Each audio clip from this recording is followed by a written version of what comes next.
Hey there folks, in today's video I'm going to be showing you how to test your coolant or antifreeze to see if it needs replacing, and to do so we're going to be using this coolant tester that you can get at any local auto parts store. I'll put a link in the description for this one. Now if you look closely, this blue side is the readout for your freezing point, and it tells us that a good readout is minus 37 Celsius or minus 34 Fahrenheit, which is right here on the indicator.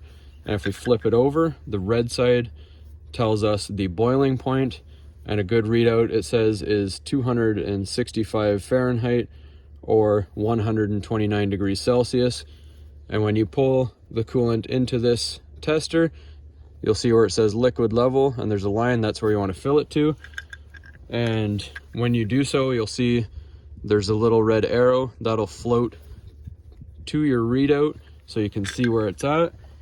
So we locate our coolant reservoir. If you're not sure where it is, it's usually indicated clearly on your cap. Make sure that your vehicle is completely cooled down before you do this.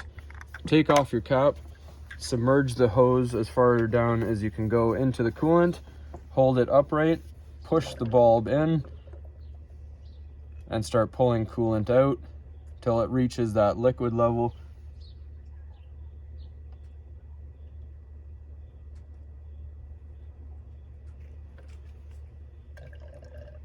And then it suggests that you give it a few taps to make sure there's no air bubbles in it, so you get a good readout.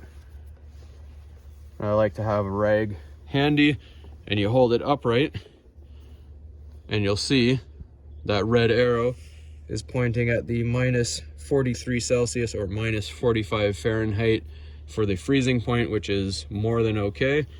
And you flip it over, the boiling point is at the 131 Celsius or 268 Fahrenheit readout, which is again more than okay. When we're done, we can take that coolant that we took out, squeeze the bulb, put it back in,